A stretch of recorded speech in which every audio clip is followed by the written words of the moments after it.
Clear. Sounds like he was an early influence in your Yeah, he graffiti did, game. man. He kind of, you know, he was alive. He would go out and we'll go riding. He'll bring some spray cans to school, and like after school we'll go riding down fucking Washington, you know.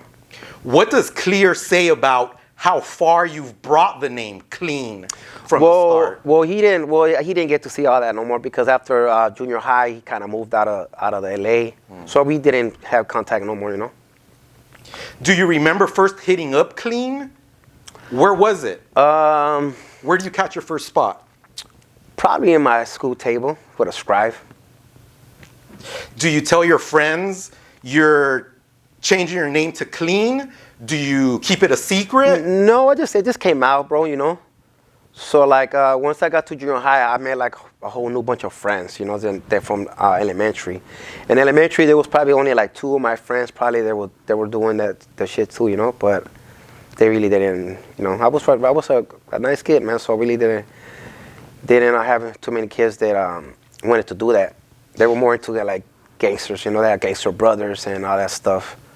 You have your name early, Clean, in junior high.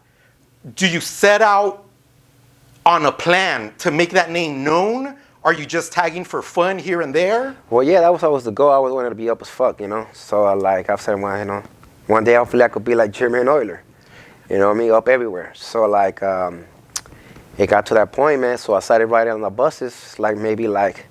That's when I guess I really started getting into the real graffiti stuff, you know, because before it was just from like home and school or right in school.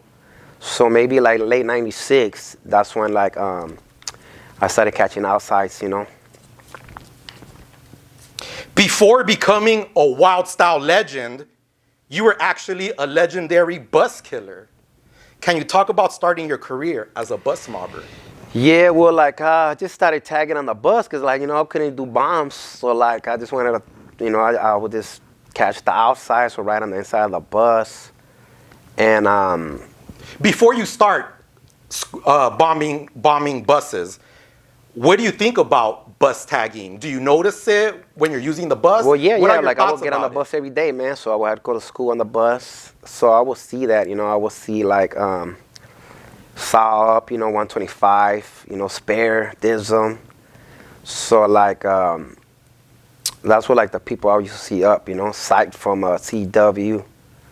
So then like I just started scribing on them, and I just started scribing on the bus every day, bro. Does anyone introduce you to bus mobbing, or do you just start by seeing others? I just did it just by seeing others, because I would just get on the bus and I was carry a scriber. So once I got my first tag, it was like an addiction, bro. So I just want to like get on another bus and then like catch another tag. Like if I would see like 5 people waiting on the bus, I would catch a tag on it on the outside. Because I wanted to do outside, because there was a lot of people inside the bus, but not too many people at that time will catch the rails, the outside of the bus. There was probably like a few. So I was like, fuck it, I guess I'm gonna get into that little line and do my thing, try to catch the outsides.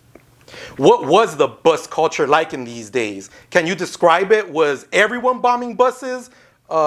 Is this when everyone was taking over the buses, just bombing the outside, inside, or? Well, the insides, I remember seeing like Deny from 7 Up. He would catch these fast scratches, only in extreme. So when I would see that, that should kind of pump me up even more. You know, like, damn, that shit right there. Because they'll catch some big ass scribes inside the bus, man. So then I was like, fuck, that's dope. But that's like their shit, you know. So I didn't want to bite and like start doing that shit.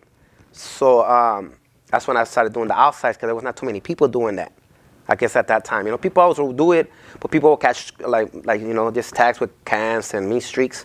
But as far as scribing on the rail, it was not too many people that I would see doing it, you know. What lines would you catch? Would you have a favorite line? Well, I started on the Pico line, so I think that was the 30 line, because that's where I like the bus, like, you know, that I would take to go to school. What was the goal to catching buses? Were you trying to catch all the buses, be up on all of them? Well, yeah, just your route? Because like after you catch so many buses every day, you start seeing the shit. So the more I would see it, I was like, oh man, I want to catch more and more and more. In the late 90s, it said that 80% of the buses in Los Angeles had your tag on them. Is that true? Yeah, man, I'm pretty sure. I think so, man. I think I'm like one of the last bus killers, like they really fucked it up on the outside, man.